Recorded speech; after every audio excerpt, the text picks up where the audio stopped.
दुख जाय होवै सिफत खसम दी। नूर अरसों कुरसों झट्टियै तुद डिठे सच्चे पातशाह। मल जन्म जन्म दी कट्टियै सज्जन सच्चा पातशाहो। सिर शाहां दा शाहो जिस पास बैठिया सोही है सबना दा विसाहो। वाहिगुरु साहिब जीओ। सलोक महला तीजा। गुरमुख मलार राग जो करहै तिन मान तन शीतल होए। गुर शब्दी एक पछाणिया एको सच्चा सोए। गुरमुख मलार राग जो करहै तिन मन तन शीतल होए। गुर शब्दी एक पछाणिया एको सच्चा सोए। मन तन सच्चा सच मन सच्चे सच्ची सोए। अंदर सच्ची भगत है सहजे ही पत होए। कल युग में है घोर अंधार है मन मुख राहो न कोय। से वड भागी नानका जिन गुरमुख प्रगट होए। महला तीजा। इंद वरसै कर दया लोकां मन उपजै चाओ। जिसकै हुक्म इंद वरसदा तिसकै सद बलिहारै जाओ। गुरमुख शब्द संभालीऐ सच्चे के गुण गाओ। नानक नाम रते जन निर्मले सहजे सच समाओ। पौड़ी। पूरा सतगुर सेव पूरा पाया पूरे कर्म ध्याए। पूरा शब्द मन वसाया पूरे ज्ञान ध्यान मैल चुकाया। हर सर तीरथ जान मनुआ नहाया। शब्द मरै मन मार धन जनेंदी माया। दर सच्चै सच्चार सच्चा आया। पुछ न सकै कोय जां खसमै पाया। नानक सच सलाहे लिखिया पाया। पुछ न सकै कोय जां खसमै पाया। नानक सच सलाहे लिखिया पाया। वाहिगुरु जी का खालसा वाहिगुरु जी की फतेह। बादशाह दरवेश हकरा गंजूर बर दो आलम शाह धन धन साहिब श्री गुरु गोबिंद सिंह जी महाराज जी दे महान पावन पवित्र स्थान तख्त श्री केसगढ़ साहिब जी विखे अपनियां हाजरियां लवा रहे गुरु सवारे खालसा जीओ। आप जी बड़े ही प्यार ते सत्कार दे नाल गुरु चरनां विच बैठ के सतगुरु जी दी इलाही अमृतमई पावन पवित्र गुरबाणी दी शब्द विचार कथा सरवण करन दे लई सतसंगत दीयां घड़ियां दा लाहा उठा रहे हो। आप जी ने जो पावन शब्द हुणे हुण सुनिया है ये शब्द गुरु ग्रंथ साहिब जी दे 1285 अंग तो आरंभ हुंदा है ते 1286 अंग ते जाके संपूर्ण हुंदा है। मलार राग दे अंदर मलार की वार चल रही है जिस दियां कुल 28 पौड़ियां हन। हरेक पौड़ी दे नाल 2 श्लोक हन। ਅੱਜ ਅਸੀਂ 18ਵੀਂ ਪੌੜੀ ਅਤੇ ਉਸ ਦੇ ਸ਼ਲੋਕਾਂ ਦੀ ਵਿਚਾਰ ਕਰਨੀ ਹੈ। ਆਓ ਯਤਨ ਕਰੀਏ ਸਤਿਗੁਰੂ ਦੀ ਪਾਵਨ ਗੁਰਬਾਣੀ ਨੂੰ ਸਮਝਣ ਦਾ, ਜਾਣਨ ਦਾ। ਸਤਿਗੁਰੂ ਜੀ ਕੀ ਉਪਦੇਸ਼ ਦਿੰਦੇ ਹਨ, ਇਕਾਗਰਤਾ ਨਾਲ ਸੁਣੀਏ। ਸ਼ਲੋਕ ਮਹੱਲਾ ਤੀਜਾ। ਆਪ ਜੀ ਤੇ ਰੋਜ਼ ਦੇ ਸਤਸੰਗੀ ਹੋ, ਇੰਨੀਆਂ ਗੱਲਾਂ ਦਾ ਤੇ ਪਤਾ ਲੱਗ ਹੀ ਜਾਂਦਾ ਹੈ ਕਿ ਸ਼ਲੋਕ ਮਹੱਲਾ ਤੀਜਾ ਜਾਂ ਸ਼ਲੋਕ ਮਹੱਲਾ ਪਹਿਲਾ, ਮਹੱਲਾ ਦੂਜਾ, ਇਹਦਾ ਭਾਵ ਇਹ ਹੁੰਦਾ ਹੈ ਕਿ ਇਹ ਕਿਹੜੇ ਗੁਰੂ ਸਾਹਿਬ ਦੀ ਬਾਣੀ ਹੈ। ਅਗਰ ਪਹਿਲੇ ਪਾਤਸ਼ਾਹ ਜੀ ਦੀ ਹੈ ਤਾਂ ਫਿਰ ਸ਼ਲੋਕ ਮਹੱਲਾ ਪਹਿਲਾ ਕਿਹਾ ਜਾਏਗਾ। ਅਗਰ ਦੂਜੇ ਦੀ ਬਾਣੀ ਹੈ ਤਾਂ ਮਹੱਲਾ ਦੂਜਾ। ਤੀਜੇ ਤੋਂ ਹੁਣ ਇੱਥੇ ਲਿਖਿਆ ਮਹੱਲਾ ਤੀਜਾ, ਅਤੇ ਇਹਦਾ ਮਤਲਬ ਤੀਜੇ ਪਾਤਸ਼ਾਹ ਸਤਿਗੁਰੂ ਸ਼੍ਰੀ ਗੁਰੂ ਅਮਰਦਾਸ ਜੀ ਮਹਾਰਾਜ, ਉਹਨਾਂ ਦੀ ਅੰਮ੍ਰਿਤਮਈ ਰਸਨਾ ਤੋਂ ਇਹ ਪਾਵਨ ਪਵਿੱਤਰ ਗੁਰਬਾਣੀ ਉਚਾਰਨ ਹੋਈ ਹੈ। ਗੁਰਮੁਖ ਮਲਾਰ ਰਾਗ ਜੋ ਕਰੈ, ਗੁਰੂ ਜੀ ਕਹਿੰਦੇ ਗੁਰਮੁਖ ਮਲਾਰ ਰਾਗ ਜੋ ਕਰੈ। ਮਲਾਰ ਰਾਗ ਬਾਰੇ ਜਦੋਂ ਅਸੀਂ ਪੜ੍ਹਦੇ ਹਾਂ ਤਾਂ ਪ੍ਰੋਫੈਸਰ ਸਾਹਿਬ ਸਿੰਘ ਹੋਣਾ ਮਲਾਰ ਰਾਗ ਬਾਰੇ ਲਿਖਿਆ ਹੈ ਕਿ ਮਲਾਰ ਰਾਗ ਬਾਰੇ ਇੱਕ ਪ੍ਰਚਲਿਤ ਖਿਆਲ ਹੈ। ਜਿਹੜੇ ਰਾਗ ਦੇ ਜਾਣਕਾਰ ਹਨ, ਜਿਹੜੇ ਰਾਗ ਦੀ ਸੂਖਸ਼ਮ ਬਰੀਕੀ ਆਤਮਾ ਨੂੰ ਸਮਝਦੇ ਹਨ, ਕਹਿੰਦੇ ਕਿ ਰਾਗ ਮਲਾਰ ਨੂੰ ਜੇਕਰ ਕਿਤੇ ਕੋਈ ਗਵਈਆ ਸਹੀ ਤਰੀਕੇ ਗਾ ਦੇ, ਜਿਹਨੂੰ ਸੁਰਾਂ ਦਾ ਗਿਆਨ ਹੋਏ, ਅਗਰ ਸਹੀ ਤਰੀਕੇ ਨਾਲ ਕਿਤੇ ਗਾ ਦੇ ਅਤੇ ਸੁੱਕਾ ਵੀ ਹੋਵੇ, ਗਰਮੀ ਵੀ ਹੋਵੇ, ਤਾਂ ਵੀ ਕਾਲੀਆਂ ਘਟਾਵਾਂ ਚੜ੍ਹ ਕੇ ਆ ਜਾਂਦੀਆਂ। ਮੀਂਹ ਵੀ ਪਵਾਉਣ ਦੀ ਸਮਰੱਥਾ ਰਾਗ ਵਿੱਚ ਹੈ। ਗੁਰੂ ਅਮਰਦਾਸ ਜੀ ਇੱਥੇ ਦੱਸ ਰਹੇ, ਕਹਿੰਦੇ ਬਾਰੀ ਮਲਾਰ ਰਾਗ ਹੈ। ਜਦੋਂ ਕਿਤੇ ਕੋਈ ਗੰਧਰਵ ਜਾਂ ਕੋਈ ਗਵਈਆ ਇਹਨੂੰ ਸਹੀ ਤਰੀਕੇ ਨਾਲ ਸਹੀ ਸੁਰ ਲਾ ਦੇ, ਤਿੰਨ ਮਨ ਤਨ ਸ਼ੀਤਲ ਹੋਏ, ਅਤੇ ਜਦੋਂ ਮੀਂਹ ਪੈਂਦਾ ਅਤੇ ਫਿਰ ਤਪਸ਼ ਬੁਝ ਜਾਂਦੀ ਹੈ, ਫਿਰ ਤਨ ਵੀ ਠੰਡਾ ਹੋ ਜਾਂਦਾ ਹੈ। ਤਨ ਦੇ ਅੰਦਰ ਹੀ ਮਨ ਹੈ, ਮਨ ਨੂੰ ਵੀ ਖੁਸ਼ੀ ਹੁੰਦੀ ਹੈ, ਠੰਡ ਵਰਸਦੀ ਹੈ। ਇੱਦਾਂ ਹੀ ਹੁਣ ਗੁਰੂ ਜੀ ਕਹਿੰਦੇ ਨੇ ਗੁਰਮੁਖ ਮਲਾਰ ਰਾਗ ਜੋ ਕਰੈ। ਗੁਰਮੁਖ ਜਿਹੜਾ ਗੁਰਸਿੱਖ ਹੈ, ਗੁਰਮੁਖ ਹੈ, ਮਲ ਆਰ, ਇੱਥੋਂ ਸੰਧੀ ਪ੍ਰਛੇਦ ਕਰ ਲਿਆ ਜਾਏਗਾ। ਆਰ ਕਹਿੰਦੇ ਦੁਸ਼ਮਣ ਨੂੰ, ਮਲ ਕਹਿੰਦੇ ਮੈਲ ਦਾ, ਭਾਵ ਪਾਪਾਂ ਦਾ ਦੁਸ਼ਮਣ ਕੌਣ ਹੈ? ਰਾਗ, ਪਰਮੇਸ਼ਰ ਦਾ ਪ੍ਰੇਮ, ਪਰਮੇਸ਼ਰ ਦਾ ਨਾਮ। ਮਹਾਰਾਜ ਕਹਿੰਦੇ ਜਿਹੜਾ ਕੋਈ ਗੁਰਮੁਖ ਪਰਮੇਸ਼ਰ ਵਾਹਿਗੁਰੂ ਦੇ ਨਾਮ ਨਾਲ ਪਿਆਰ ਕਰੇ, ਜਾਂ ਮਨ ਦੀ ਮੈਲ ਨੂੰ ਕੱਟਣ ਵਾਲੇ ਗੁਰੂ ਸਾਹਿਬ ਦੇ ਨਾਲ ਪਿਆਰ ਕਰਦਾ ਹੈ, ਰਾਗ ਪ੍ਰੇਮ ਕਰਦਾ ਹੈ, ਕਹਿੰਦੇ ਤੈਨ ਮਨ ਤਨ ਸ਼ੀਤਲ ਹੋਏ।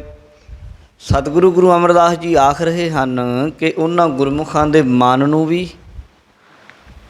ਉਹਨਾਂ ਗੁਰਮੁਖਾਂ ਦੇ ਤਨ ਨੂੰ ਵੀ ਸ਼ੀਤਲਤਾਈ, ਠੰਡਕ ਪਹੁੰਚਦੀ ਹੈ। ਮਨ ਕਰਕੇ ਜੋ ਸੋਗ ਲੱਗਿਆ ਹੈ, ਚਿੰਤਾ ਹੈ, ਫਿਕਰ ਹੈ, ਉਹ ਦੂਰ ਹੋ ਜਾਂਦੀ ਹੈ। ਤਨ ਕਰਕੇ ਜੋ ਇੰਦਰੀਆਂ ਦੀ ਖਿੱਚ ਹੈ, ਇੰਦਰੇ ਆਪੋ ਆਪਣੇ ਪਾਸੇ ਵੱਲ ਨੂੰ ਲਈ ਫਿਰਦੇ, ਤਨ ਵੀ ਤੜਫਿਆ ਪਿਆ ਹੈ।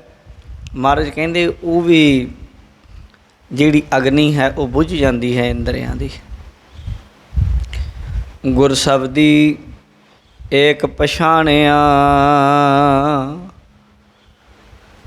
ਏਕੋ ਸੱਚਾ ਸੋਏ। ਗੁਰ ਸ਼ਬਦੀ ਏਕ ਪਛਾਣਿਆ, ਗੁਰੂ ਦੇ ਸ਼ਬਦ ਦੀ ਬਰਕਤ ਦੇ ਨਾਲ, ਗੁਰਬਾਣੀ ਦੇ ਆਸਰੇ ਦੇ ਨਾਲ ਇੱਕ ਵਾਹਿਗੁਰੂ ਨੂੰ ਪਹਿਚਾਣਿਆ ਜਾਂਦਾ ਹੈ। ਜਦੋਂ ਕੋਈ ਗੁਰਸ਼ਬਦ ਨਾਲ ਜੁੜਦਾ ਹੈ ਤੇ ਇੱਕ ਨਾਲ ਜੁੜਦਾ ਹੈ। ਦੁਨੀਆ ਦੇ ਬਥੇਰੇ ਮਤ ਮਤਾਂਤਰ ਹਨ, ਬਹੁਤ ਸਾਰੀਆਂ ਐਸੀਆਂ ਲਿਖਤਾਂ ਹਨ ਜੋ ਬਾਹਰ ਨਾਲ ਜੋੜਦੀਆਂ, ਜੋ ਦੁਆਇਤ ਦੀ ਗੱਲ ਕਰਦੀਆਂ, ਜੋ ਪੂਜਾ ਦੀ ਗੱਲ ਕਰਦੀਆਂ, ਦੇਵੀ ਦੇਵਤੇ ਅਤੇ ਆਦਿਕ ਦੀ ਪੂਜਾ ਦੀ ਗੱਲ ਕਰਦੀਆਂ, ਤੰਤਰ ਮੱਤ ਨੂੰ ਪੜ੍ਹ ਲਓ, ਜਿਹਦੇ ਵਿੱਚ ਬਹੁਤ ਕੁਝ ਲਿਖਿਆ ਹੈ। ਕੁਝ ਐਸੇ ਵੀ ਮੱਤ ਹਨ ਜੋ ਰੱਬ ਤੋਂ ਤੋੜਦੇ ਹਨ, ਕਹਿੰਦੇ ਹੈ ਹੀ ਨਹੀਂ ਰੱਬ। ਅਗਰ 4 ਵਾਕ ਦਰਸ਼ਨ ਅਤੇ ਆਦਿਕ ਪੜ੍ਹਨ ਲੱਗ ਜਾਓ। ਪਰ ਇੱਕ ਇਸ ਘੁੱਪ ਹਨੇਰੇ ਕਲਯੁਗ ਦੇ ਸਮੇਂ ਦੇ ਅੰਦਰ ਗੁਰਸ਼ਬਦ ਗੁਰੂ ਕੀ ਬਾਣੀ ਐਸੀ ਹੈ, ਜਿਹੜਾ ਕੋਈ ਗੁਰਬਾਣੀ ਨਾਲ ਜੁੜਦਾ ਹੈ, ਗੁਰਸ਼ਬਦ ਦੀ ਏਕ ਪਛਾਣਿਆ, ਉਹ ਇੱਕ ਵਾਹਿਗੁਰੂ ਦੀ ਪਹਿਚਾਣ ਕਰ ਲੈਂਦਾ ਹੈ। ਉਸ ਨੂੰ ਪਹਿਚਾਣ ਹੋ ਜਾਂਦੀ ਹੈ ਇੱਕ ਦੇ ਰਸਤੇ ਦੀ, ਇੱਕ ਦੇ ਮਾਰਗ ਦੀ। ਹਾਲਾਂਕਿ ਅਨੇਕਾਂ ਰਸਤੇ ਹਨ, ਅਨੇਕਾਂ ਜਾਪ ਹਨ, ਤਪ ਹਨ,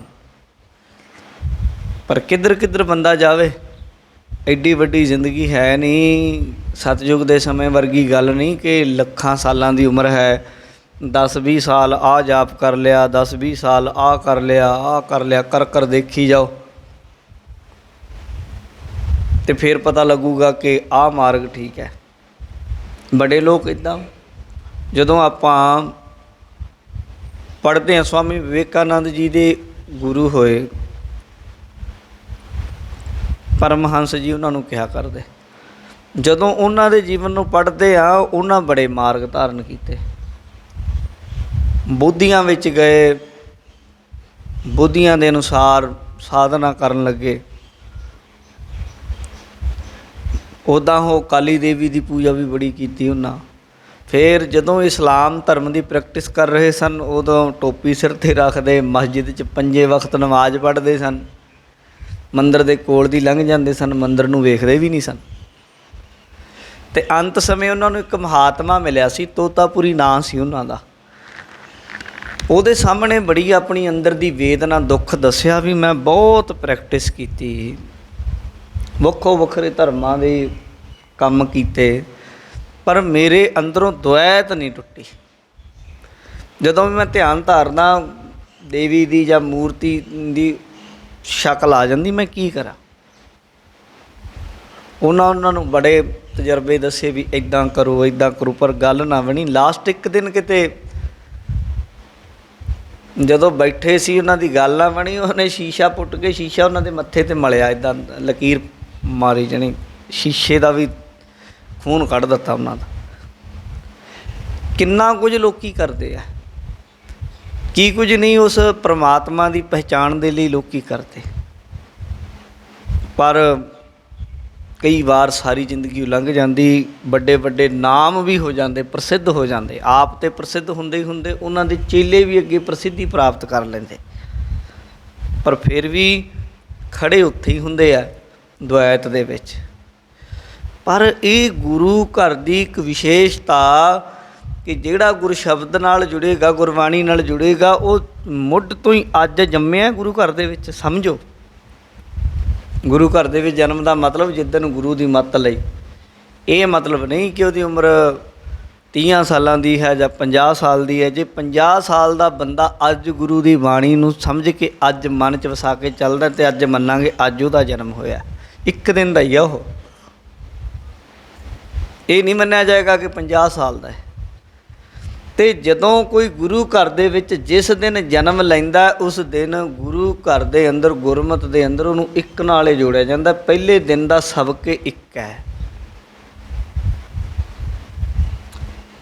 ਸਨਾਤਨ ਮੱਤ ਦੇ 4 ਵੇਦ ਨੇ, 6 ਸ਼ਾਸਤਰ ਨੇ, ਫਿਰ 6 ਉਪ ਸ਼ਾਸਤਰ, 4 ਉਪਵੇਦ ਵੀ ਮੰਨੇ, 18 ਪੁਰਾਣ ਹੈ, ਸਿਮਰਤੀਆਂ ਹਨ 27, ਉਪਨਿਸ਼ਦਾਂ ਹਨ 108, ਬਹੁਤ ਕੁਝ ਹੈ। ਸਾਰੇ ਧਾਰਮਿਕ ਗ੍ਰੰਥਾਂ ਨੂੰ ਪੜ੍ਹੋ, ਕਿਤੇ ਵੀ ਇੱਕ ਓਂਕਾਰ ਤੋਂ ਆਰੰਭਤਾ ਨਹੀਂ ਹੋਈ, ਓਮਕਾਰ ਤੋਂ ਤੇ ਹੋਈ ਹੈ, ਪਰ ਇੱਕ ਓਂਕਾਰ ਦੀ ਆਰੰਭਤਾ ਓਮ ਤੋਂ ਵੀ ਪਹਿਲਾਂ ਜੇ ਇੱਕ ਲਾਇਆ ਤੇ ਗੁਰੂ ਬਾਬਾ ਗੁਰੂ ਨਾਨਕ ਦੇ ਘਰੋਂ ਮਿਲਦਾ।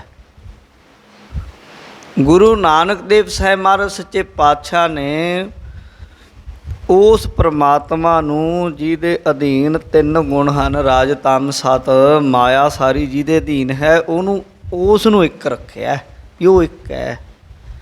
ਜਿਸ ਦਿਨ ਗੁਰੂ ਨਾਨਕ ਦੇਵ ਮਹਾਰਾਜ ਜੀ ਨੇ ਪਹਿਲਾ ਲਫ਼ਜ਼ ਆਪਣੇ ਮੁੱਖੋਂ ਇਲਾਹੀ ਬਾਣੀ ਦਾ ਉਚਾਰਨ ਕੀਤਾ, ਉਹ ਪਹਿਲਾ ਵਚਨ ਹੀ ਇੱਕ ਓੰਕਾਰ ਸੀ। ਜੇ ਗੁਰੂ ਨਾਨਕ ਦੇਵ ਮਹਾਰਾਜ ਗੋਪਾਲ ਪਾਂਧੇ ਕੋਲ ਜਾਂਦੇ ਹਨ, ਪੱਟੀ ਲਿਖ ਕੇ ਉਹਨੇ ਮਹਾਰਾਜ ਨੂੰ ਦਿੱਤੀ, ਅਤੇ ਮਹਾਰਾਜ ਉਹਨੂੰ ਇੱਕ ਦੇ ਹੀ ਅਰਥ ਪੁੱਛਦੇ ਆ ਵੀ ਇੱਕ ਓੰਕਾਰ, ਇੱਕ ਤੋਂ ਪਹਿਲਾਂ ਕੀ ਹੈ? ਉਹ ਕਹਿੰਦਾ ਜੀ ਇੱਕ ਤੋਂ ਪਹਿਲਾਂ ਕੁਛ ਨਹੀਂ।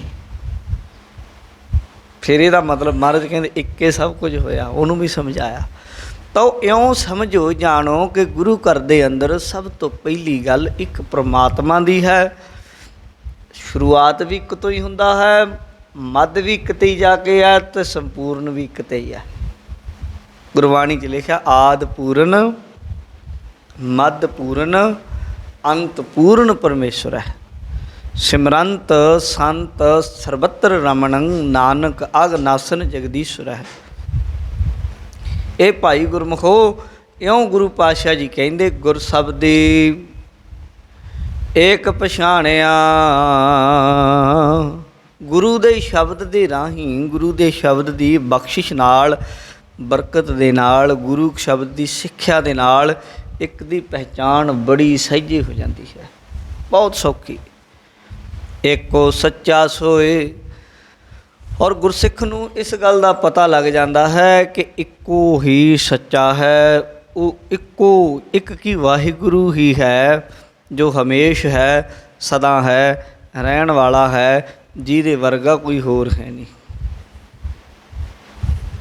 ਜਿਹਦੇ ਬਰਾਬਰ ਕੋਈ ਹੋਰ ਹੈ ਨਹੀਂ।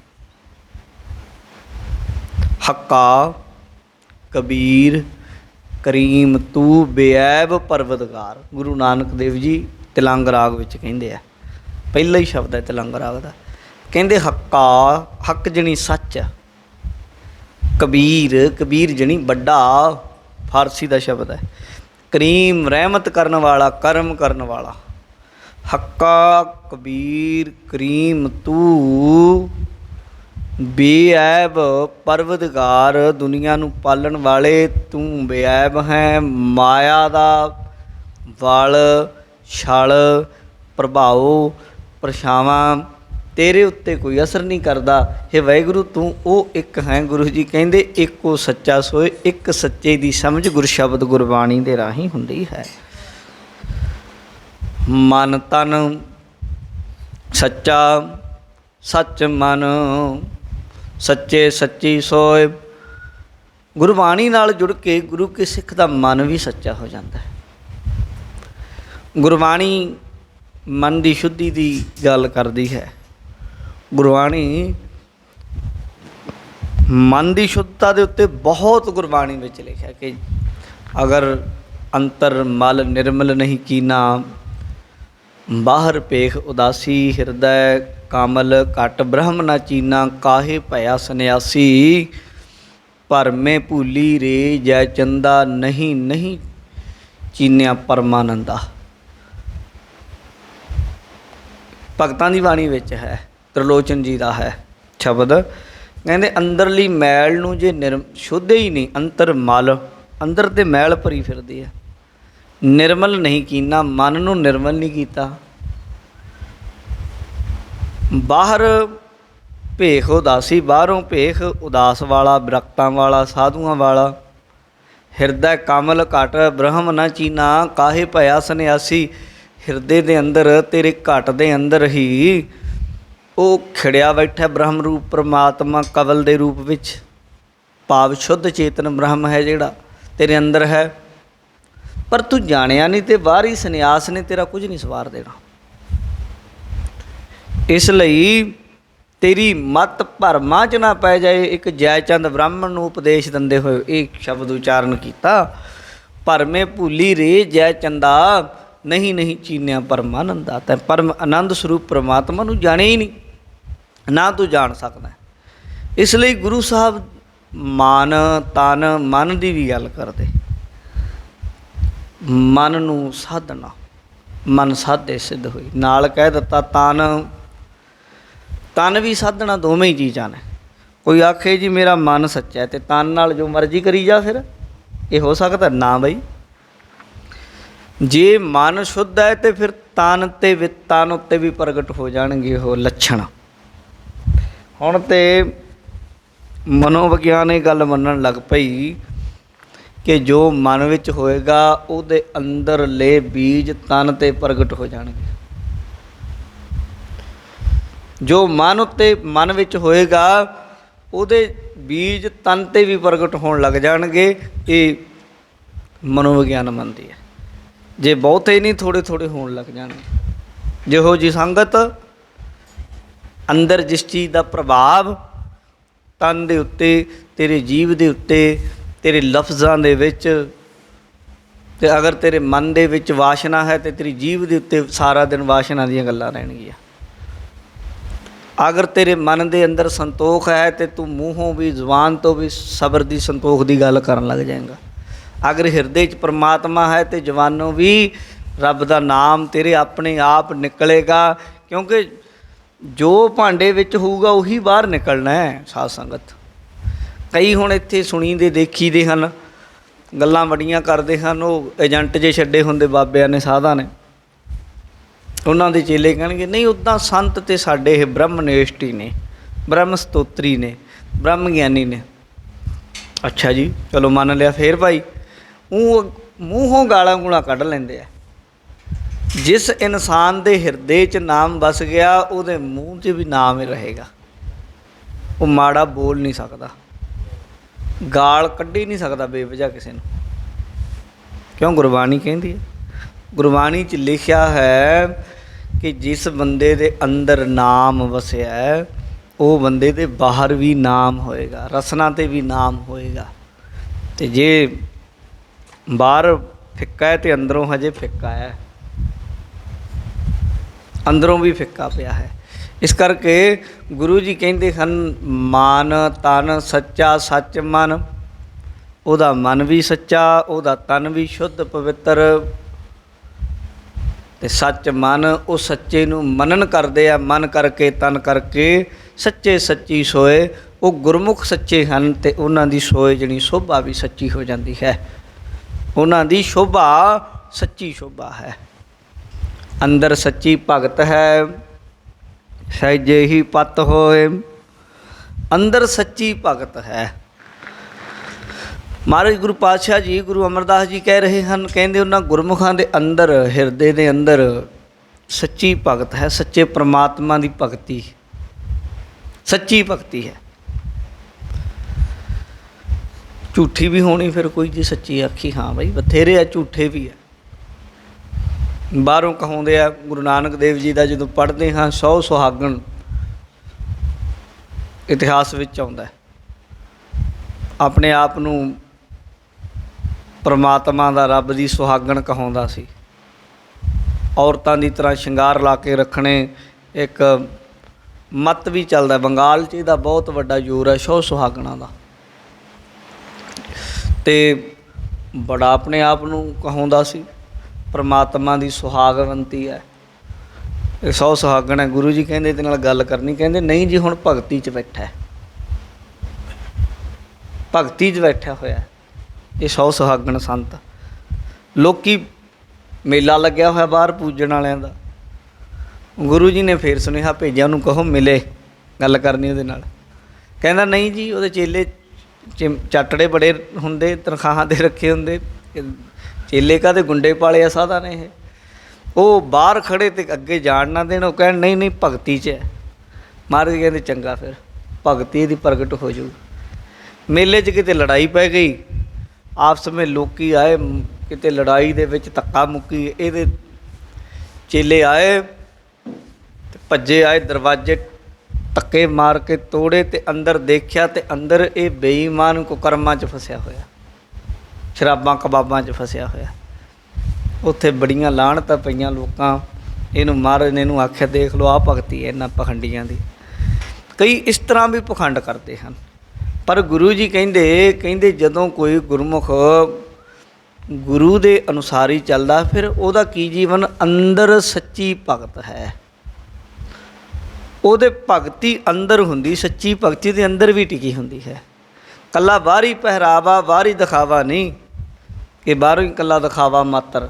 ਮਹਾਰਾਜ ਕਹਿੰਦੇ ਉਹਦੇ ਅੰਦਰ ਸੱਚੀ ਭਗਤ ਹੈ। ਸਹਿਜੇ ਹੀ ਪਤ ਹੋਏ, ਸਹਿਜੇ ਹੀ ਸੁਤੇ ਸਿੱਧ ਹੀ ਉਹਦੀ ਲੋਕ ਪ੍ਰਲੋਕ ਵਿੱਚ ਪੱਤ ਇੱਜ਼ਤ ਹੁੰਦੀ ਹੈ ਗੁਰਮੁਖ ਦੀ। ਕਲਯੁਗ ਮਹਿ ਘੋਰ ਅੰਧਾਰ ਹੈ, ਮਨ ਮੁਖ ਰਾਹੋ ਨਾ ਕੋਇ। ਕਲਯੁਗ ਹੈ ਭਾਈ, ਮਹਾਰਾਜ ਕਹਿੰਦੇ ਕਲਯੁਗ ਮਹਿ ਘੋਰ ਅੰਧਾਰ ਹੈ, ਚਾਰੇ ਪਾਸੇ ਅਗਿਆਨਤਾ ਦਾ ਘੋਰ ਬਹੁਤ ਗਾੜਾ ਹਨੇਰਾ ਹੈ, ਕੋਈ ਸਮਝਣਾ ਨਹੀਂ ਚਾਹੇਗਾ। ਅਗਿਆਨੀ ਵੀ ਆਪਣੇ ਆਪ ਨੂੰ ਗਿਆਨੀ ਕਹਾਏਗਾ। ਇਹੀ ਅਗਿਆਨਤਾ ਦਾ ਹਨੇਰਾ ਹੈ। ਮਨਮੁਖ ਰਾਹੋ ਨਾ ਕੋਏ, ਅਤੇ ਜਿਹੜਾ ਕੋਈ ਭਾਈ ਮਨ ਦੇ ਪਿੱਛੇ ਚੱਲਣ ਵਾਲਾ ਉਹਨੂੰ ਰਾਹ ਨਹੀਂ ਦਿਸੇਗਾ। ਗੁਰਮੁਖ ਨੂੰ ਰਸਤਾ ਦਿਸ ਜਾਏਗਾ ਅਤੇ ਮਨਮੁਖ ਤੇ ਇਹਨਾਂ ਕਲਯੁਗ ਦੇ ਘੋਰ ਹਨੇਰੇ ਦੇ ਵਿੱਚ ਉਲਝ ਜਾਣਗੇ। ਜਦੋਂ ਇਤਿਹਾਸ ਨੂੰ ਪੜ੍ਹਦੇ ਹਾਂ, ਬਾਬੇ ਬਕਾਲੇ ਦਾ ਇਤਿਹਾਸ ਪੜ੍ਹ ਲਓ ਅਤੇ ਗੁਰੂ ਤੇਗ ਬਹਾਦਰ ਸਾਹਿਬ ਮਹਾਰਾਜ ਸੱਚੇ ਪਾਤਸ਼ਾਹ ਤੇ ਗੁਪਤ ਬੈਠੇ ਆ ਅਤੇ ਗੁਰੂ ਜੀ ਦੇ ਬਾਹਰ 22 ਮੰਜੀਆਂ ਡਾਹ ਕੇ ਬੈਠ ਗਏ। ਕਿੱਡਾ ਵੱਡਾ ਉਹਨਾਂ ਦਾ ਪ੍ਰਚਾਰ ਹੈ। ਕਿੰਨੇ ਉਹਨਾਂ ਦੇ ਆਲੇ ਦੁਆਲੇ ਚੇਲੇ, ਉਹਨਾਂ ਦੇ ਬੰਦੇ ਇੱਦਾਂ ਦੇ ਏਜੰਟ ਛੱਡੇ ਹੋਏ ਆ। ਪ੍ਰਚਾਰ ਕਿੰਨਾ ਉਹਨਾਂ ਨੇ ਧੂੰਆਂ ਧਾਰ ਲਓ, ਪਤਾ ਹੀ ਨਹੀਂ ਲੱਗਣ ਦਿੰਦੇ ਲੋਕਾਂ ਨੂੰ। ਪਰ ਜਿਹੜਾ ਗੁਰਮੁਖ ਹੈ, ਗੁਰੂ ਕਾ ਸਿੱਖ ਹੈ, ਉਹ ਇਹਨਾਂ ਸਾਰਿਆਂ ਦੇ ਪਰਦਿਆਂ ਨੂੰ ਪਾੜਦਾ ਹੋਇਆ ਅੱਗੇ ਲੰਘ ਗਿਆ। ਅਤੇ ਉਹ ਜਾ ਕੇ ਜਦੋਂ ਪਤਾ ਲੱਗਾ ਗੁਰੂ ਤੇਗ ਬਹਾਦਰ ਜੀ ਹਨ, ਅਤੇ ਉੱਚੇ ਕੋਠੇ ਚੜ੍ਹ ਕੇ ਆਵਾਜ਼ ਮਾਰ ਕੇ ਆਖੀ ਕਿ ਦੁਨੀਆ ਵਾਲਿਓ, ਸੱਚਾ ਗੁਰੂ ਲੱਭ ਗਿਆ, ਝੂਠਿਆਂ ਦੇ ਲੜ ਨਾ ਲੱਗੋ। ਭਾਈ ਮੱਖਣ ਸ਼ਾਹ ਜੀ ਦਾ ਸਾਰਿਆਂ ਨੂੰ ਨਾਮ ਪਤਾ, ਭਾਈ ਮੱਖਣ ਸ਼ਾਹ ਲੁਬਾਣਾ ਕਰਕੇ ਪ੍ਰਸਿੱਧ ਹੈ। ਤਾਂ ਇਸ ਕਰਕੇ ਮਹਾਰਾਜ ਕਹਿੰਦੇ ਹਨ, ਕਹਿੰਦੇ ਕਲਯੁਗ ਮੈਂ ਘੋਰ ਅੰਧਾਰ ਹੈ। ਕਲਯੁਗ ਵਿੱਚ ਹਨੇਰਾ ਬੜਾ ਭਾਈ, ਅੰਦਰਲੀ ਜੋਤ ਬੰਦੇ ਕੋਲ ਹੈ ਨਹੀਂ, ਕੋਈ ਪਰਖ ਨਹੀਂ, ਕੋਈ ਆਪਣੀ ਸੋਝੀ ਨਹੀਂ, ਕੋਈ ਅਨੁਭਵ ਨਹੀਂ, ਕੋਈ ਗਿਆਨ ਨਹੀਂ, ਕੋਈ ਸ਼ਾਸਤਰ ਦਾ ਗਿਆਨ ਨਹੀਂ। ਜਿਹੜਾ ਕੋਈ ਜਿੱਦਾਂ ਕਹਿ ਦਿੰਦਾ ਉਹਦੇ ਪਿੱਛੇ ਲੱਗ ਤੁਰਦੇ ਹਨ ਲੋਕ। ਅਤੇ ਕਹਿੰਦੇ ਮਨਮੁਖ ਰਾਹੋ ਨਾ ਕੋਏ, ਫਿਰ ਮਨਮੁਖ ਨੂੰ ਕੋਈ ਰਾਹ ਨਹੀਂ ਲੱਭਦਾ। ਕਈ ਬੰਦੇ ਸਾਰੀ ਜ਼ਿੰਦਗੀ ਪਖੰਡੀਆਂ ਦੇ ਹੀ ਚੇਲੇ ਬਣੇ ਰਹਿੰਦੇ, ਸਾਰੀ ਜ਼ਿੰਦਗੀ। ਕਈ ਬੰਦੇ ਸਾਰੀ ਜ਼ਿੰਦਗੀ, ਫਿਰ ਬਾਅਦ ਦੇ ਵਿੱਚ ਬੜੇ ਪਰੇਸ਼ਾਨ ਹੁੰਦੇ ਆ। ਜਿਹੜਾ ਗੁਰੂ ਗੋਬਿੰਦ ਸਿੰਘ ਮਹਾਰਾਜ ਦੀ ਨਕਲ ਕਰਦਾ ਰਿਹਾ, ਅੱਜ ਕੱਲ੍ਹ ਸੁਨਾਰੀਆ ਜੇਲ੍ਹ 'ਚ ਬੈਠਾ ਹੈ ਬਾਬਾ।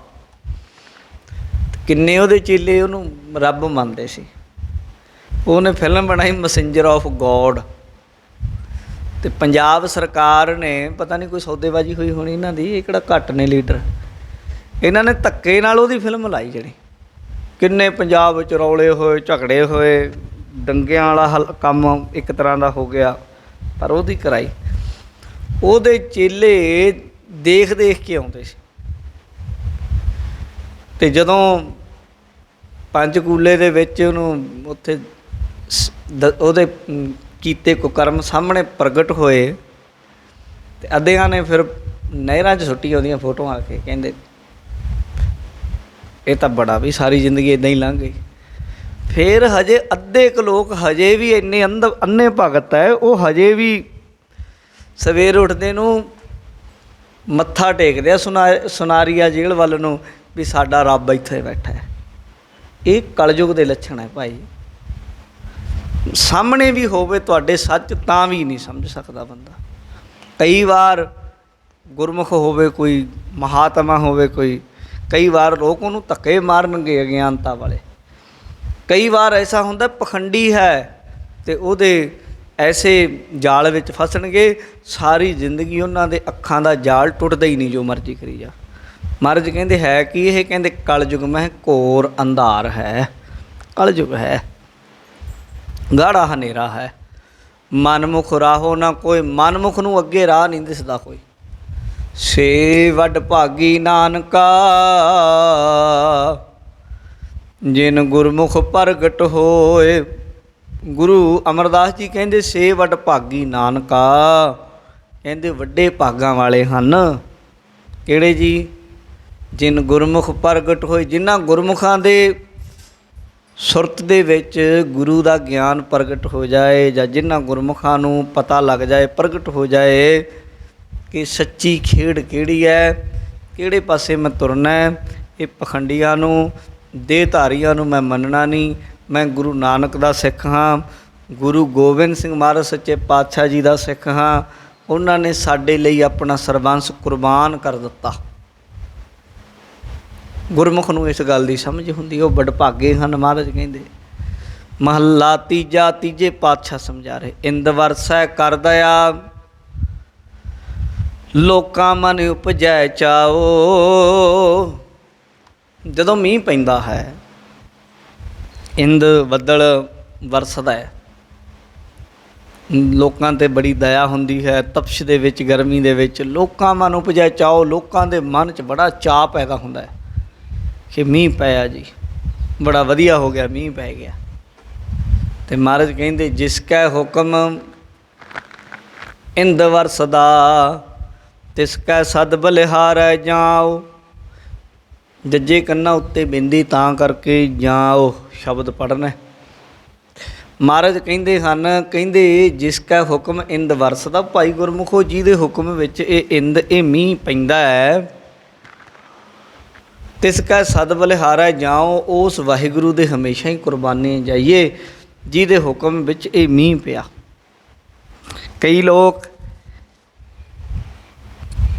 ਇਹ ਬੱਦਲਾਂ ਦੀ ਉਹ ਪੂਜਾ ਕਰਨ ਲੱਗ ਜਾਂਦੇ, ਇੰਦਰ ਦੇਵਤੇ ਦੀ ਪੂਜਾ ਕਰਨ ਲੱਗ ਜਾਂਦੇ। ਮਹਾਰਾਜ ਕਹਿੰਦੇ ਭਾਈ ਜਿਹਦੇ ਹੁਕਮ 'ਚ ਮੀਂਹ ਪੈ ਰਿਹਾ ਉਹਦੇ ਬਲਿਹਾਰੇ ਜਾਈਏ, ਪਹਿਲਾ ਅਰਥ। ਦੂਜਾ ਅੰਤਰੀਵ ਸੰਪਰਦਾਈ ਮਹਾਂਪੁਰਸ਼ ਕਰਦੇ ਹਨ, ਇੰਦ ਵਰਸੈ ਦਇਆ ਕਰ, ਇੰਦ ਵਰਸੈ ਕਰ ਦਇਆ। ਇੰਦ ਗੁਰੂ ਰੂਪੀ ਬੱਦਲ ਵਰਸਦਾ ਹੈ ਅਤੇ ਲੋਕਾਂ ਦੇ ਉੱਤੇ ਮੀਂਹ ਪਾਉਂਦਾ, ਉਪਦੇਸ਼ ਰੂਪੀ, ਅਤੇ ਤਰਸ ਕਰਦਾ ਹੈ। ਲੋਕਾਂ ਮਨ ਉਪਜੈ ਚਾਓ, ਅਤੇ ਲੋਕਾਂ ਗੁਰਮੁਖਾਂ ਦੇ ਮਨ ਦੇ ਵਿੱਚ ਪਰਮਾਤਮਾ ਨੂੰ ਮਿਲਣ ਦਾ ਚਾਅ, ਉਤਸ਼ਾਹ ਪੈਦਾ ਹੋ ਜਾਂਦਾ ਹੈ ਜਦੋਂ ਗੁਰੂ ਦਾ ਉਪਦੇਸ਼ ਰੂਪੀ ਮੀਂਹ ਗੁਰਮੁਖਾਂ ਦੇ ਤਨ ਮਨ ਦੇ ਉੱਤੇ ਬੂੰਦਾਂ ਦੀ ਤਰ੍ਹਾਂ, ਉਹ ਬੋਲ ਜਿਹੜੇ ਬੂੰਦਾਂ ਦੀ ਤਰ੍ਹਾਂ ਉਹਨਾਂ ਦੇ ਤਨ ਮਨ ਦੇ ਉੱਤੇ ਵਰਸਦੇ ਹਨ। ਨਾਲ ਕਹਿੰਦੇ ਜਿਸ ਕੈ ਹੁਕਮ ਇੰਦ ਵਰਸਦਾ, ਜਿਸ ਪਰਮਾਤਮਾ ਦੇ ਹੁਕਮ ਵਿੱਚ ਗੁਰੂ ਨੇ ਬਖਸ਼ਿਸ਼ ਕੀਤੀ ਨਾ ਆ ਕੇ, ਕਹਿੰਦੇ ਤਿਸ ਕੈ ਸਦ ਬਲਿਹਾਰੈ ਜਾਉ। ਮੈਂ ਉਸ ਪਰਮਾਤਮਾ ਦੇ ਅਤੇ ਗੁਰੂ ਦੇ ਹਮੇਸ਼ਾ ਹੀ ਬਲਿਹਾਰੇ ਜਾਂਦਾ ਹਾਂ। ਮੈਂ ਪਰਮਾਤਮਾ ਨਾਲ ਵੀ ਜੁੜਿਆ ਹਾਂ, ਗੁਰੂ ਨਾਲ ਜੁੜਿਆ ਹਾਂ। ਗੁਰੂ ਪਰਮਾਤਮਾ ਤੋਂ, ਗੁਰੂ ਘਰ ਦੇ ਅੰਦਰ ਤੇ ਗੁਰੂ ਅਤੇ ਪਰਮਾਤਮਾ ਦੋ ਨਹੀਂ ਮੰਨੇ, ਇੱਕੋ ਹੀ ਹੈ। ਪਰਮਾਤਮਾ ਨਿਰਗੁਣ ਸਰੂਪ, ਗੁਰੂ ਸਰਗੁਣ ਸਰੂਪ। ਗੁਰਸਿੱਖ ਗੁਰੂ ਨੂੰ ਸਾਗੁਣ ਸਾ ਆਕਾਰ ਅਤੇ ਪਰਮਾਤਮਾ ਨੂੰ ਨਿਰਾਕਾਰ ਰੂਪ ਵਿੱਚ ਮੰਨਦੇ ਹਨ। ਮਹਾਰਾਜ ਕਹਿੰਦੇ ਮੈਂ ਉਹ ਪਰਮਾਤਮਾ ਦੇ ਬਲਿਹਾਰੇ ਜਾਂਦਾ ਹਾਂ ਜਿਸ ਪਰਮਾਤਮਾ ਨੇ ਮੇਰੇ ਉੱਤੇ ਕਿਰਪਾ ਕੀਤੀ, ਮੈਨੂੰ ਗੁਰੂ ਮਿਲਾ ਦਿੱਤਾ। ਗੁਰਮੁਖ ਸ਼ਬਦ ਸੰਭਾਲੀਐ, ਸੱਚੇ ਕੇ ਗੁਣ ਗਾਓ। 1286 ਅੰਗ 'ਤੇ ਗੁਰੂ ਅਮਰਦਾਸ ਜੀ ਸਮਝਾ ਰਹੇ, ਗੁਰਮੁਖ ਸ਼ਬਦ ਸੰਭਾਲੀਐ। ਗੁਰਮੁਖ ਜਨੋ ਗੁਰੂ ਦੇ ਸ਼ਬਦ ਦੇ ਰਾਹੀਂ ਪਰਮਾਤਮਾ ਨੂੰ ਸੰਭਾਲੋ, ਯਾਦ ਕਰੋ, ਉਹਦੀ ਸਿਫਤ ਕਰੋ। ਸਿਫਤ ਕਰਨੀ ਗੁਰੂ ਦੇ ਸ਼ਬਦ ਦੇ ਅਨੁਸਾਰ ਕਰੋ। ਬਥੇਰੇ ਲੋਕ ਕਰਦੇ, ਜਲ ਧਾਰੇ ਕਰਦੇ, ਪੁੱਠੇ ਲਟਕਦੇ, ਧੂਣੀਆਂ ਤਪਾਉਂਦੇ, ਬਥੇਰੇ, ਉਹ ਵੀ ਇੱਕ ਤਰ੍ਹਾਂ ਕਹਿੰਦੇ ਸਿਫਤ ਕਰਦੇ ਆ। ਪਰ ਗੁਰਸਿੱਖਾਂ ਨੇ ਕਿਵੇਂ ਸਿਫਤ ਕਰਨੀ? ਗੁਰਸਿੱਖਾਂ ਨੇ ਸਿਫਤ ਕਰਨੀ ਗੁਰਮੁਖ ਸ਼ਬਦ ਸੰਭਾਲੀ ਹੈ। ਗੁਰੂ ਸ਼ਬਦ ਦੇ ਅਨੁਸਾਰ, ਗੁਰਬਾਣੀ ਦੀ ਸਿੱਖਿਆ ਅਨੁਸਾਰ, ਉਹ ਕਿ ਹਾਥ ਪਾਉ ਕਰ ਕਾਮ ਸਭ ਚੀਤ ਨਿਰੰਜਨ ਨਾਲ। ਹੱਥਾਂ ਪੈਰਾਂ ਨਾਲ ਚੱਲੀ ਚੱਲੋ ਤਾਂ ਫਿਰ ਮਾਰਗ ਚੱਲਤ ਹਰੇ ਹਰ ਗਾਈਐ। ਚੱਲੀ ਚੱਲੋ ਪੈਦਲ, ਜ਼ਬਾਨ ਨਾਲ ਵਾਹਿਗੁਰੂ ਵਾਹਿਗੁਰੂ ਵਾਹਿਗੁਰੂ ਵਾਹਿਗੁਰੂ ਰਸਨਾ ਦੇ ਨਾਲ ਕਰੀ ਚੱਲੋ। ਹੱਥਾਂ ਦੇ ਨਾਲ ਕਿਰਤ ਕਰੋ ਅਤੇ ਜ਼ਬਾਨ ਦੇ ਨਾਲ ਸਿਮਰਨ ਕਰੋ। ਇਹ ਗੁਰਮਤਿ ਦੀ ਸਿੱਖਿਆ ਹੈ। ਮਹਾਰਾਜ ਕਹਿੰਦੇ ਗੁਰਮੁਖ ਸ਼ਬਦ ਸੰਭਾਲੀ ਹੈ। ਗੁਰੂ ਦੇ ਦੱਸੇ ਦੇ ਅਨੁਸਾਰ ਗੁਰਮੁਖ ਜਨੋ ਸੱਚੀ ਸਿਫਤ ਪਰਮਾਤਮਾ ਦੀ ਕਰੋ, ਸੱਚੇ ਕੇ ਗੁਣ ਗਾਓ ਅਤੇ ਸੱਚੇ ਵਾਹਿਗੁਰੂ ਦੇ ਅਕਾਲ ਪੁਰਖ ਦੇ ਗੁਣ ਹਮੇਸ਼ਾ ਗਾਓ। ਉਹ ਗੁਣਾਂ ਦਾ ਖਜ਼ਾਨਾ ਹੈ, ਉਹਦੇ ਗੁਣ ਕਦੇ ਮੁੱਕਣੇ ਨਹੀਂ। ਉਸ ਵਾਹਿਗੁਰੂ ਦੇ ਗੁਣ ਗਾਓ। ਨਾਨਕ ਨਾਮ ਰਤੇ ਨਾਨਕ ਨਾਮ ਰਤੇ ਜਨ ਨਿਰਮਲੇ, ਸਹਿਜੇ ਸੱਚ ਸਮਾਓ। ਗੁਰੂ ਅਮਰਦਾਸ ਜੀ ਕਹਿੰਦੇ ਜਿਹੜੇ ਗੁਰਮੁਖ ਨਾਮ ਨਾਲ ਰੰਗੇ ਜਾਂਦੇ ਹਨ ਉਹ ਨਿਰਮਲ ਹੋ ਜਾਂਦੇ ਹਨ। ਨਿਰਮਲ ਜਾਣੀ ਮੈਲ ਤੋਂ ਰਹਿਤ ਹੋ ਜਾਂਦੇ ਹਨ। ਜਿਹੜੀ ਮਨ ਦੀ ਮੈਲ ਹੈ, ਮਲ ਵਿਸ਼ੇਪ ਅਤੇ ਆਵਰਨ, ਉਹਦੀਆਂ ਮੈਲਾਂ ਲੱਥ ਜਾਂਦੀਆਂ ਹਨ। ਉਹ ਗੁਰਮੁਖ ਨਿਰਮਲ ਹੋ ਜਾਂਦੇ ਹਨ। ਅਤੇ ਨਾਲ ਕਹਿੰਦੇ ਸਹਿਜੇ ਸੱਚ ਸਮਾਓ, ਸਹਿਜੇ ਗਿਆਨ ਦੇ ਸਹਿਤ ਸੱਚੇ ਪ੍ਰਮਾਤਮਾ ਦੇ ਵਿੱਚ ਸੁਤੇ ਸਿੱਧ ਹੀ ਅਭੇਦ ਹੋ ਜਾਂਦੇ ਹਨ। ਉਹ ਗੁਰਮੁਖ ਪ੍ਰਮਾਤਮਾ ਦੇ ਵਿੱਚ ਹੀ ਉਹਦੇ ਵਰਗੇ ਹੀ ਹੋ ਜਾਂਦੇ। ਗੁਰਬਾਣੀ ਵਿੱਚ ਲਿਖਿਆ ਜਿਨੀ ਪਛਾਤਾ ਸੱਚ, ਜਿਨ੍ਹਾਂ ਨੇ ਪ੍ਰਮਾਤਮਾ ਦਾ ਸਿਮਰਨ ਕੀਤਾ ਉਹਨਾਂ ਦੇ ਪੈਰ ਚੁੰਮਾ ਪੈਰ ਮੂੰਹ। ਔਰ ਮਹਾਰਾਜ ਕਹਿੰਦੇ ਜਿਨ੍ਹਾਂ ਨੇ ਪ੍ਰਮਾਤਮਾ ਦਾ ਨਾਮ ਜਪਿਆ ਕੌਣ ਨੇ ਕੈਸੇ ਨੇ। ਮਹਾਰਾਜ ਇਹ ਬਾਣੀ ਵਿੱਚ ਲਿਖਦੇ ਕਹਿੰਦੇ ਕੋਈ ਫਰਕ ਨਹੀਂ ਹੈ, ਉਹ ਰੱਬ ਵਰਗੇ ਹੋ ਜਾਂਦੇ। ਰੱਬ ਵਰਗੇ ਜਿਹਨੀ ਰੱਬ ਦੇ ਗੁਣ ਉਹਦੇ 'ਚ ਆ ਜਾਂਦੇ, ਪ੍ਰਮਾਤਮਾ ਦੇ ਨਾਲ ਜੁੜ ਜਾਂਦੇ ਹਨ। ਇਸ ਲਈ ਸਹਿਜੇ ਸੱਚ ਸਮਾਓ, ਯਤਨ ਕਰੋ। ਨਾਨਕ ਨਾਮ ਰਤੇ ਜਨ ਨਿਰਮਲੇ, ਨਾਮ ਨਾਲ ਜੁੜੇ ਹੋਏ ਗੁਰਮੁਖ ਨਿਰਮਲ ਹੋ ਜਾਂਦੇ ਹਨ, ਸ਼ੁੱਧ ਹੋ ਜਾਂਦੇ ਹਨ। ਸਹਿਜੇ ਸੱਚ ਸਮਾਓ, ਸਹਿਜੇ ਹੀ ਗਿਆਨ ਦੇ ਸਹਿਤ ਪ੍ਰਮਾਤਮਾ ਸੱਚੇ ਵਾਹਿਗੁਰੂ ਵਿੱਚ ਸਮਾ ਜਾਂਦੇ, ਭੇਦ ਹੋ ਜਾਂਦੇ ਹਨ। ਪੌੜੀ ਵਿੱਚ ਸਮਝਾ ਰਹੇ। ਪੌੜੀ ਗੁਰੂ ਨਾਨਕ ਦੇਵ ਜੀ ਮਹਾਰਾਜ ਜੀ ਦੀ ਹੈ। ਪੂਰਾ ਸਤਿਗੁਰ ਸੇਵ ਪੂਰਾ ਪਾਇਆ, ਕਹਿੰਦੇ ਪੂਰੇ ਸਤਿਗੁਰੂ ਦੀ ਸੇਵਾ ਜਿਸ ਵਕਤ ਤੁਸੀਂ ਕਰੋਗੇ ਗੁਰਮੁਖੋ ਅਤੇ ਪੂਰਾ ਪਾਇਆ, ਫਿਰ ਪੂਰੇ ਨੂੰ ਪਾ ਸਕਦੇ। ਜੇ ਅਧੂਰੇ ਦੇ ਲੜ ਲੱਗਾਂਗੇ ਤਾਂ ਪੂਰੇ ਨਾਲ ਤੱਕ ਪਹੁੰਚਿਆ ਨਹੀਂ ਜਾ ਸਕਦਾ। ਅਧੂਰਾ ਆਪ ਡੁੱਬਿਆ ਹੋਇਆ ਹੈ, ਆਪਣੇ ਚੇਲਿਆਂ ਨੂੰ ਡੁੱਬੇਗਾ। ਗੁਰੂ ਜੀ ਦੇ ਇਤਿਹਾਸ ਵਿੱਚ ਆਉਂਦਾ ਹੈ ਇੱਕ ਸੱਪ ਰਸਤੇ 'ਚ ਮਿਲਿਆ ਅਤੇ ਗੁਰੂ ਮਹਾਰਾਜ ਸੱਚੇ ਪਾਤਸ਼ਾਹ ਜੀ ਦੇ ਵੱਲ ਨੂੰ ਆਈ ਜਾਏ। ਮਹਾਰਾਜ ਨੇ ਚਰਨ ਦਾ ਅੰਗੂਠਾ ਲਾਇਆ ਅਤੇ ਸੱਪ ਦੀ ਮੌਤ ਹੋ ਗਈ ਅਤੇ ਵਿਚਕਾਰੋਂ ਫਟ ਗਿਆ। ਜਦੋਂ ਵੇਖਿਆ ਤਾਂ ਸੱਪ ਦੇ ਵਿੱਚ ਛੋਟੇ ਛੋਟੇ ਅੰਦਰ ਕੀੜੇ ਲੱਗੇ ਹੋਏ। ਸਿੱਖਾਂ ਨੇ ਪੁੱਛਿਆ ਮਹਾਰਾਜ ਇਹ ਕੀ ਕਾਰਨ ਹੋਇਆ, ਸੱਪ ਦੇ ਅੰਦਰ ਇੰਨੇ ਕੀੜੇ, ਉੱਤੇ ਇਹ ਕੀ ਗੱਲ ਬਣੀ। ਮਹਾਰਾਜ ਕਹਿੰਦੇ ਭਾਈ ਇਹ ਪਿਛਲੇ ਜਨਮ ਵਿੱਚ ਗੁਰੂ ਬਣ ਬਹਿੰਦਾ ਸੀ, ਚੇਲੇ ਨੇ ਪਿੱਛੇ ਲਾ ਲਏ, ਚੇਲੇ ਬਹੁਤ ਬਣ ਗਏ, ਅੰਧੇ ਭਗਤ ਬਥੇਰੇ ਬਣ ਜਾਂਦੇ ਆ। ਉਹ ਜਾਲ ਇੱਦਾਂ ਦਾ ਹੁੰਦਾ ਹੈ ਕਿ ਉਹ ਤੋਂ ਨਿਕਲਣਾ ਬੜਾ ਔਖਾ ਹੈ। ਉਹ ਚੱਕਰ ਵੀ ਉਹ ਐਸਾ ਹੁੰਦਾ ਹੈ ਟੁੱਟਦਾ ਨਹੀਂ। ਪਹਿਲਾਂ ਆਪ ਪ੍ਰਚਾਰ ਕਰਾਉਣਾ ਪੈਂਦਾ ਹੈ, ਫਿਰ ਇੱਦਾਂ ਦਾ ਬਣ ਜਾਂਦਾ, ਮੁੜ ਕੇ ਫਿਰ ਉਹਦੀ ਕਰਨ ਦੀ ਲੋੜ ਨਹੀਂ ਪੈਂਦੀ ਹੁੰਦੀ। ਫਿਰ ਇੱਦਾਂ ਦੇ ਪੱਕੇ ਬੰਦੇ ਬਣ ਜਾਂਦੇ ਆ ਕਿ ਉਹਨਾਂ ਦਾ ਤੁਸੀਂ ਟੈਸਟ ਵੀ ਕਰਾ ਲਓ ਅਤੇ ਉਹ ਝੂਠ ਨਹੀਂ ਬੋਲ ਸਕਦੇ। ਮਸ਼ੀਨ ਇਹ ਨਹੀਂ ਕਹਿ ਸਕਦੀ ਝੂਠ ਬੋਲਦੇ ਆ, ਕਿਉਂਕਿ ਉਹ ਪਹਿਲੇ ਬੰਦੇ ਧੋਖਾ ਕਰਦੇ, ਉਦੋਂ ਬਾਅਦ ਦੂਜੇ ਵਾਲੇ ਬੰਦੇ ਉਸ ਅਵਸਥਾ 'ਚ ਆ ਜਾਂਦੇ ਕਿ ਉਹ ਕਿਹੜਾ ਵਿਕੇ ਹੁੰਦੇ। ਜਿਵੇਂ ਸਾਡੇ ਕਈ ਪ੍ਰਚਾਰਕ ਜਾਂ ਕੋਈ ਸੰਸਥਾਵਾਂ ਵਿਕੀਆਂ ਹੋਈਆਂ ਹੁੰਦੀਆਂ, ਉਹਨਾਂ ਦੇ ਮੁਖੀ ਵਿਕੇ ਹੁੰਦੇ ਕਈ ਵਾਰ। ਉਹਨਾਂ ਦੇ ਚੇਲਿਆਂ ਨੂੰ ਫਿਰ ਉਹੀ ਸਿੱਖਿਆ। ਜੇ ਤਾਂ ਮੁਖੀਆਂ ਦਾ ਕਿਤੇ ਕੋਈ ਇਸ ਤਰ੍ਹਾਂ ਦੀ ਮਸ਼ੀਨ ਹੋਵੇ ਜਿਹੜੀ ਸੱਚ ਪਕੜ ਲੈਂਦੀ ਹੋਵੇ, ਉਹਨਾਂ ਦਾ ਟੈਸਟ ਕੀਤਾ ਜਾਵੇ, ਫਿਰ ਤਾਂ ਪਤਾ ਲੱਗ ਜਾਵੇ ਝੂਠ ਬੋਲਦੇ ਆ। ਪਰ ਹੁਣ ਜੇ ਉਹਨਾਂ ਦੇ ਚੇਲੇ ਅਤੇ ਉਦੋਂ ਅਗਲੇ ਚੇਲਿਆਂ ਦੀ ਗੱਲ ਕਰੋ, ਉਹਨਾਂ ਨੂੰ ਤੁਸੀਂ ਭਾਵੇਂ ਬੰਦ ਕੱਟ ਦਿਓ ਉਹਨਾਂ ਦਾ, ਉਹ ਕਹਿਣਗੇ ਅਸੀਂ ਤਾਂ ਸੱਚੇ ਬੋਲਦੇ, ਅਸੀਂ ਤਾਂ ਸਹੀ ਬੋਲ ਰਹੇ, ਕਿਉਂ ਅਸੀਂ ਵਿਕੇ ਨਹੀਂ ਹੋਏ। ਤੁਸੀਂ ਲੱਖ ਕਹੀ ਜਾਓ ਵਿਕੇ ਹੋਏ, ਦਰਅਸਲ ਉਹਨਾਂ ਦੀ ਜੜ 'ਚ ਜ਼ਹਿਰ ਪਈ ਹੋਈ ਹੈ, ਉਹਨਾਂ ਨੂੰ ਨਹੀਂ ਪਤਾ। ਇੱਦਾਂ ਪਖੰਡ ਦਾ ਵੀ ਸਿਲਸਿਲਾ ਐਸਾ ਹੀ ਹੈ।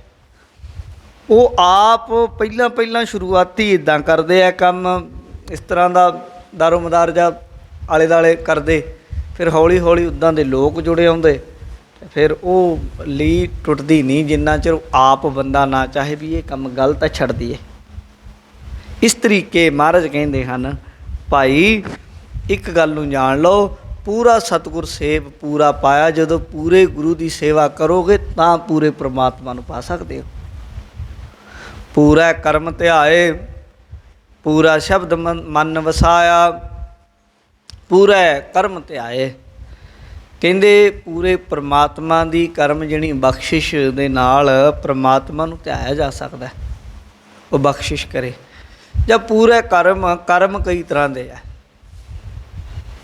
ਕਰਮ ਨਿਤ, ਨਮਿਤ, ਪ੍ਰਾਸ਼ਚਿਤ ਇਤਿਆਦਿਕ। ਜਦੋਂ ਪੰਜਵੀਂ ਰੁੱਤ ਪੜ੍ਹਦੇ ਹਾਂ ਭਾਈ ਦਇਆ ਸਿੰਘ ਹੋਣਾ ਸਿੱਖ ਸੰਗਤ ਨੂੰ ਉਹਦੇ ਵਿੱਚ ਦੱਸਿਆ ਵੀ ਇਹ ਕਰਮਾਂ ਦੀ ਗਿਣਤੀ। ਕਹਿੰਦੇ ਜਦੋਂ ਇਹ ਸਾਰੇ ਕਰਮ ਨਿਤ, ਨਮਿਤ, ਪ੍ਰਾਸ਼ਚਿਤ ਇਤਿਆਦਿਕ ਤੋਂ ਉੱਤੇ ਉੱਠ ਕੇ ਜਿਹੜੇ ਨਿਸ਼ਕਾਮ ਕਰਮ ਜਿਹਨੂੰ ਗੁਰੂ ਜੀ ਨੇ ਦੱਸਿਆ ਹੈ, ਜਾਂ ਪੂਰਾ ਕਰਮ ਗੁਰੂ ਦੀ ਸੇਵਾ, ਆਪਾ ਗਵਾ ਕੇ ਜਦੋਂ ਕੋਈ ਗੁਰੂ ਕਾ ਸਿੱਖ ਨਿਸ਼ਕਾਮ ਕਰਮ ਕਰਦਾ ਹੈ ਅਤੇ ਸੇਵਾ ਕਰਤ ਹੋਏ ਨਿਹਕਾਮੀ ਔਰ ਧਿਆਏ ਪ੍ਰਮਾਤਮਾ ਦਾ ਧਿਆਨ ਧਰਦਾ ਹੈ, ਪੂਰਾ ਸ਼ਬਦ ਮਨ ਵਸਾਇਆ ਅਤੇ ਫਿਰ ਪੂਰੇ ਪ੍ਰਮਾਤਮਾ, ਪੂਰੇ ਗੁਰੂ ਦੇ ਦਿੱਤੇ ਹੋਏ ਗੁਰਬਾਣੀ ਦੇ ਸ਼ਬਦ ਨੂੰ ਮਨ 'ਚ ਵਸਾਉਂਦਾ ਹੈ। ਪੂਰਾ ਗਿਆਨ ਧਿਆਨ ਮੈਲ ਚੁਕਾਇਆ। ਗੁਰੂ ਨਾਨਕ ਦੇਵ ਜੀ ਮਹਾਰਾਜ ਕਹਿੰਦੇ ਪੂਰਾ ਗਿਆਨ ਧਿਆਨ ਮੈਲ ਚੁਕਾਇਆ। ਪੂਰੇ ਦੇ ਦਿੱਤੇ ਹੋਏ ਗਿਆਨ ਨਾਲ ਅਤੇ ਪੂਰਨ ਪਰਮਾਤਮਾ ਦਾ ਧਿਆਨ ਜਦੋਂ ਇਨਸਾਨ ਧਰਦਾ ਹੈ ਸ਼ਬਦ ਦਾ, ਮੈਲ ਚੁਕਾਇਆ, ਫਿਰ ਤਨ ਦੀ ਮਨ ਦੀ ਮੈਲ ਖਤਮ ਹੁੰਦੀ ਹੈ। ਉਦੋਂ ਪਹਿਲਾਂ ਮੈਲ ਨਹੀਂ ਲੱਥਦੀ ਜਿੰਨਾ ਸਮਾਂ ਪ੍ਰਮਾਤਮਾ ਦਾ ਗਿਆਨ ਅਤੇ ਪ੍ਰਮਾਤਮਾ ਦਾ ਧਿਆਨ ਜੀਵ ਦੇ ਹਿਰਦੇ ਵਿੱਚ ਨਾ ਵਸੇ। ਹਰ ਸਰ ਤੀਰਥ ਜਾਣ ਮਨੁਆ ਨਹਾਇਆ। ਹਰ ਸਰ ਤੀਰਥ ਜਾਣ ਮਨੁਆ ਨਹਾਇਆ। ਹਰੀ ਸਰ ਜਣੀ ਸ੍ਰੇਸ਼ਟ ਤੀਰਥ ਹੈ। ਹਰੀ ਜੋ ਸਰ ਸਰੋਵਰ ਦੀ ਤਰ੍ਹਾਂ, ਤੀਰਥਾਂ ਦੀ ਤਰ੍ਹਾਂ ਹੈ। ਮਹਾਰਾਜ ਕਹਿੰਦੇ ਜਾਣ ਹੈ। ਗੁਰਮੁਖਾ ਤੂੰ ਇਹ ਗੱਲ ਨੂੰ ਜਾਣਦਾ ਕਿਉਂ ਨਹੀਂ? ਜਾਣ ਲੈ। ਜਿਨ੍ਹਾਂ ਨੇ ਵੀ ਹਰੀ ਪਰਮਾਤਮਾ ਦੇ ਨਾਮ ਤੀਰਥ ਨੂੰ ਜਾਣ ਲਿਆ, ਕਹਿੰਦੇ ਮਨੁਆ ਨਹਾਇਆ, ਉਹਨਾਂ ਦੇ ਮਨ ਨੇ ਇਸ਼ਨਾਨ ਕਰ ਲਿਆ। ਫਿਰ ਅੰਤਰਗਤ ਤੀਰਥ ਮਲ ਨਹਾਓ। ਮਹਾਰਾਜ ਕਹਿੰਦੇ ਅੰਦਰ ਫਿਰ ਗੁਰਸਿੱਖ ਉਤਰਦਾ ਜਦੋਂ ਮਲ ਮਲ ਕੇ ਨਹਾਉਂਦਾ, ਪ੍ਰਮਾਤਮਾ ਦੇ ਨਾਮ ਵਿੱਚ ਚੁੱਭੀਆਂ ਲਾਉਂਦਾ ਹੈ। ਸ਼ਬਦ ਮਰੈ ਮਨ ਮਾਰ ਧਨ ਜਣੇ ਦੀ ਮਾਇਆ।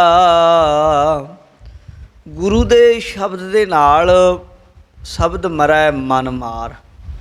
ਉਹ ਆਪਣੀਆਂ ਖੁਆਇਸ਼ਾਂ ਨੂੰ ਮਾਰਦੇ, ਆਪਣੀਆਂ ਮਨ ਦੀਆਂ ਵਾਸ਼ਨਾਵਾਂ ਨੂੰ ਮਾਰਦੇ। ਸਾਧ ਸੰਗਤ ਜਾਂ ਸ਼ਬਦ ਮਰੈ ਮਨ ਮਾਰ, ਮਨ ਦਾ ਅਰਥ ਮੰਤਰ ਵੀ ਹੁੰਦਾ ਹੈ, ਮਨ ਦਾ ਅਰਥ ਸਲਾਹ ਵੀ ਹੁੰਦਾ ਹੈ। ਗੁਰੂ ਦੇ ਮੰਤਰ ਦੇ ਨਾਲ, ਗੁਰੂ ਦੀ ਸਹੀ ਸਿੱਖਿਆ ਦੇ ਨਾਲ ਆਪਣੇ ਮਨ ਨੂੰ ਸ਼ਬਦ ਦੇ ਰਾਹੀਂ ਮਾਰ ਲੈਂਦੇ ਹਨ ਜਿਹੜੇ ਗੁਰਮੁਖ। ਉਹ ਧਨ ਜਣੇਂਦੀ ਮਾਇਆ, ਉਹਨਾਂ ਨੂੰ ਜਨਮ ਦੇਣ ਵਾਲੀ ਮਾਂ ਵੀ ਧਨ ਹੋ ਜਾਂਦੀ ਹੈ ਗੁਰਮੁਖ। ਉਹਨਾਂ ਨੂੰ ਫਿਰ ਦੁਨੀਆ ਯਾਦ ਕਰਦੀ ਹੈ। ਉਹ ਗੁਰਮੁਖ ਰੱਤੇ ਇਸ਼ਕ ਖੁਦਾਏ ਰੰਗ ਦੀਦਾਰ ਕੇ, ਵਿਸਰਿਆ ਜਿਨ ਨਾਮ ਤੇ ਭੂਏ ਭਾਰਥੀਏ, ਆਪ ਲੀਏ ਲੜ ਲਾਏ ਦਰ ਦਰਵੇਸ਼ ਸੇ, ਤਿਨ ਧਨ ਜਣੇਂਦੀ ਮਾਓ ਆਏ ਸਫਲ ਸੇ। ਲਿਖਿਆ ਬਾਣੀ 'ਚ ਬਾਬਾ ਫਰੀਦ ਜੀ ਕਹਿੰਦੇ ਹਨ, ਦਰ ਸੱਚਾ ਸੱਚਿਆਰ ਸੱਚਾ ਆਇਆ। ਸੱਚੇ ਅਕਾਲ ਪੁਰਖ ਵਾਹਿਗੁਰੂ ਦਾ ਦਰ ਸੱਚਾ ਹੈ, ਉਹਦਾ ਘਰ ਸੱਚਾ ਹੈ, ਅਤੇ ਜਿਹੜਾ ਉੱਥੇ ਤੱਕ ਪਹੁੰਚਦਾ ਉਹ ਵੀ ਸੱਚਾ ਹੀ ਹੁੰਦਾ ਹੈ, ਸੱਚਾ ਹੋ ਜਾਂਦਾ ਹੈ। ਪੁੱਛ ਨਾ ਸਕੈ ਕੋਏ ਜਾਂ ਖਸਮੈ ਭਾਇਆ।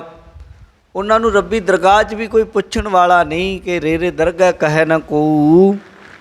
ਉਹਨਾਂ ਨੂੰ ਕੋਈ ਜਮਦੂਤ ਜਾਂ ਧਰਮ ਰਾਜਾ ਉਹਨਾਂ ਤੋਂ ਸਾਫ਼ ਥੋੜ੍ਹਾ ਪੁੱਛ ਸਕਦਾ।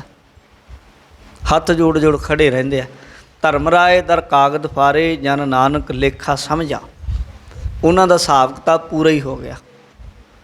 ਕਦੋਂ ਹੁੰਦਾ ਹੈ? ਜਾਂ ਖਸਮੈ ਭਾਇਆ, ਜਦੋਂ ਜੀਵ ਪਰਮਾਤਮਾ ਦੇ ਭਾਣੇ ਵਿੱਚ ਆ ਜਾਏ, ਗੁਰੂ ਦੇ ਦੱਸੇ ਮਾਰਗ 'ਤੇ ਚੱਲ ਪਏ। ਨਾਨਕ ਸੱਚ ਸਲਾਹੇ ਲਿਖਿਆ ਪਾਇਆ। ਕਹਿੰਦੇ ਲਿਖ ਕੇ ਪਾਇਆ ਤੈਨੂੰ ਪ੍ਰਾਪਤ ਹੋਇਆ, ਭੇਜਿਆ ਹੋਇਆ ਪਰਮਾਤਮਾ ਨੇ ਤੇਰੇ ਮੱਥੇ 'ਤੇ ਲਿਖ ਕੇ। ਕੀ? ਨਾਨਕ ਸੱਚ ਸਲਾਹੇ, ਭਾਈ ਸੱਚੇ ਵਾਹਿਗੁਰੂ ਦੀ ਸਿਫਤ ਸਲਾਹ ਕਰਿਆ ਕਰ, ਉਹਦਾ ਨਾਮ ਜਪਿਆ ਕਰ। ਇਹ ਤੇਰੇ ਮਸਤਕ 'ਤੇ ਲਿਖ ਕੇ ਭੇਜਿਆ ਹੋਇਆ।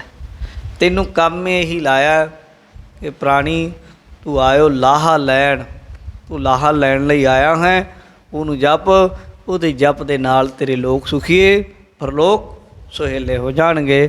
ਇਹ ਗੁਰੂ ਜੀ ਨੇ ਇਸ ਸ਼ਬਦ, ਸਲੋਕ ਅਤੇ ਇਹਦੀ ਮਲਾਰ ਕੀ ਵਾਰ ਦੀ 18ਵੀਂ ਪੌੜੀ ਵਿੱਚ ਗੁਰੂ ਜੀ ਨੇ ਬਖਸ਼ਿਸ਼ ਕੀਤੀ। ਇੱਥੇ ਹੀ ਸ਼ਬਦ ਦੀ ਸੰਪੂਰਨਤਾ, ਸਮੇਂ ਦੀ ਸਮਾਪਤੀ, ਹੋਈਆਂ ਭੁੱਲਾਂ ਦੀ ਖਿਮਾ। ਸਮੂਹ ਸੰਗਤ ਦਾ ਧੰਨਵਾਦ। ਬੁਲਾਓ ਫਤਿਹ। ਵਾਹਿਗੁਰੂ ਜੀ ਕਾ ਖਾਲਸਾ, ਵਾਹਿਗੁਰੂ ਜੀ ਕੀ ਫਤਿਹ।